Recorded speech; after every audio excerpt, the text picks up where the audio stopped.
Hi everyone, I'm off to go and see Simon, who I do the podcast with. We're actually recording another podcast today, and we're going to do this in my car. Simon hasn't driven my car, and this leads me nicely on to what today's little video is all about.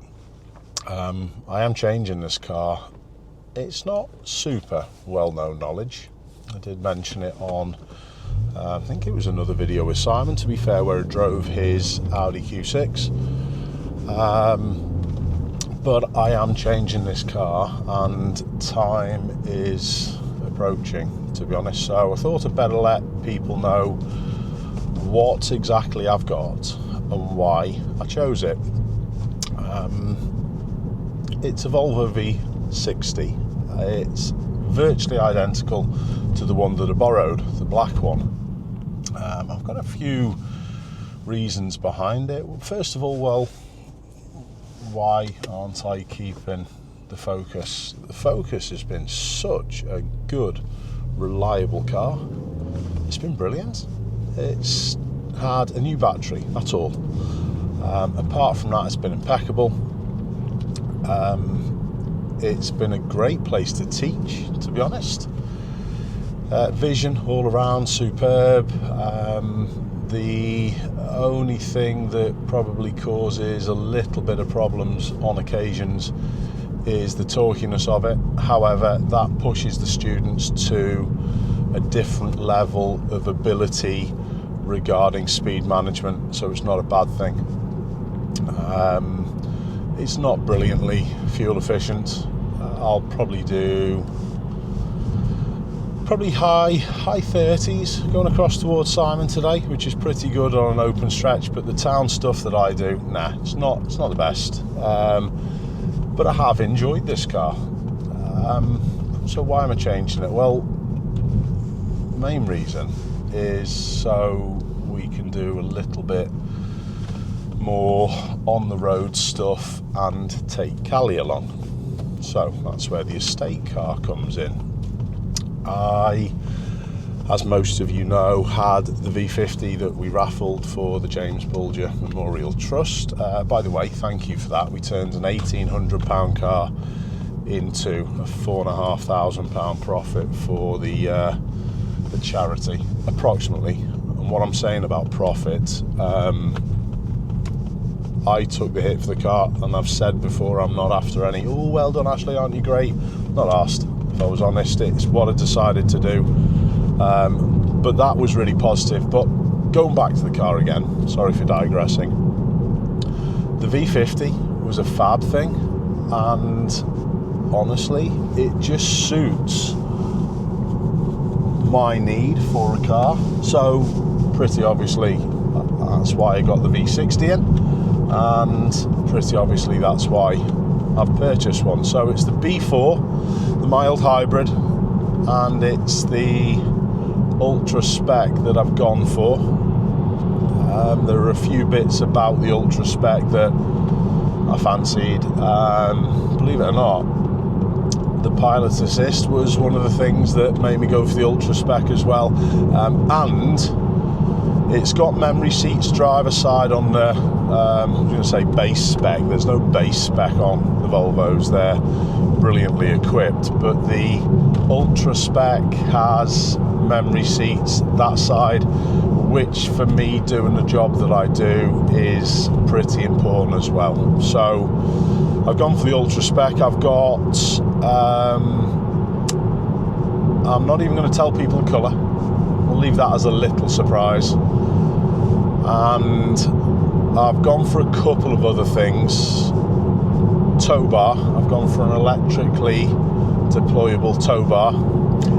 Nice, so we can go out. I can put the bike carrier on the back and can go out on the bikes quite easily. We've gone for the dog grate on top of the back seats, the metal divide.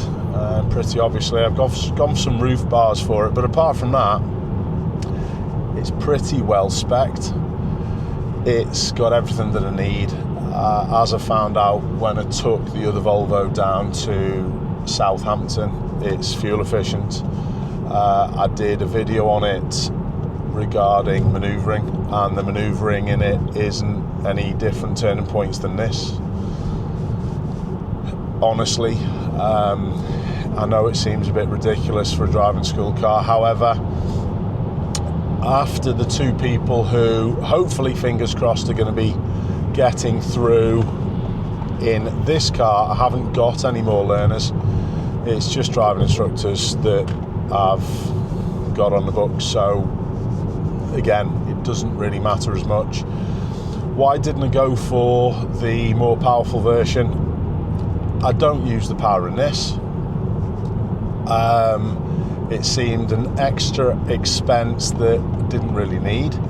Yes, the other versions are plug-in hybrids, and I may very well have been using I think it's an 18 kilowatt battery, which would have suited me down to the ground. But for me to recoup the extra money of maybe the T6 hybrid, it would have taken years and years and years and years. It's just simply not worth it. So I just chose the base engine, if you like, the mild hybrid. Still got 200 horsepower, so it's still got enough to go off and do, and some, to the ADI Part 2 stuff, the instructor training that I do.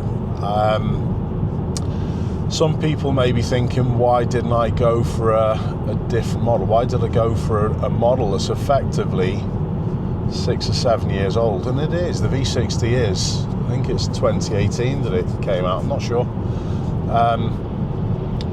Again, just down to cost. Now, Volvo offer business customers some cracking discounts. I know you can get discounts anywhere. However, the base price for this car is over £50,000. That's a hell of a lot of money to be paying for a driving school car, but it's a little different for my purposes, as I'm sure you can understand. But this, in regard to business purchase direct from Volvo, the V60 is 42. So it's not that much more expensive than this Focus. So that was one reason. You may think, well, what about the XC60, Ashley? If you like Volvo, what about an SUV? Well, a similar spec XC60, I think you still do the ultra spec. I think it's ultra dark, where it's all blackened out. I think that happens just as a thing on the V60s anyway. But the similar spec XC60 was about another £9,000 or £10,000. So again, I understand people want SUVs.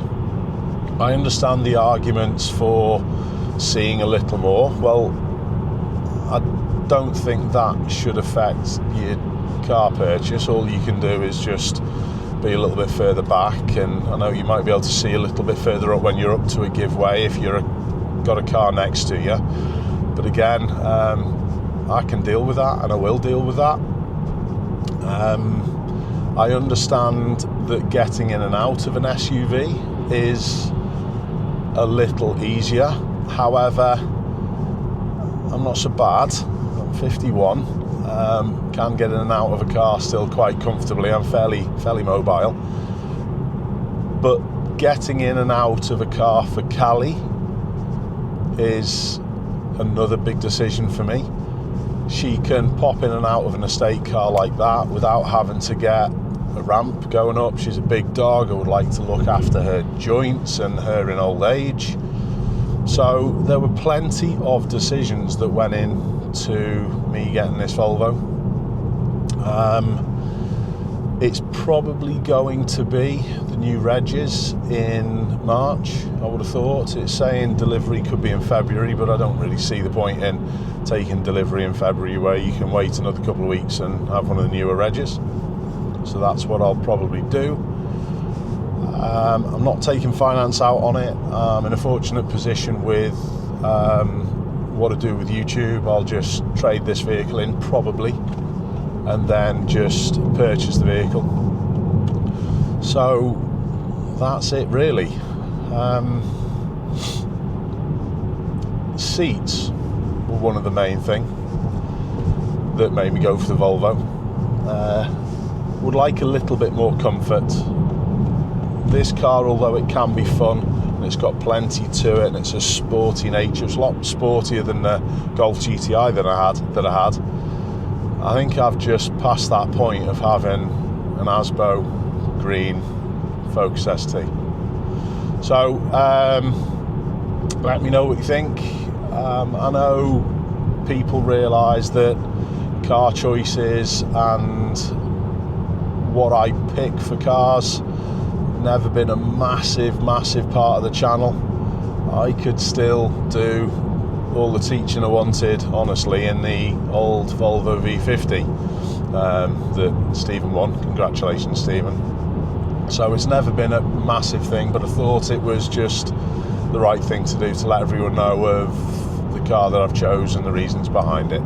Let me know your thoughts. Keep safe, everyone, and I'll see you soon.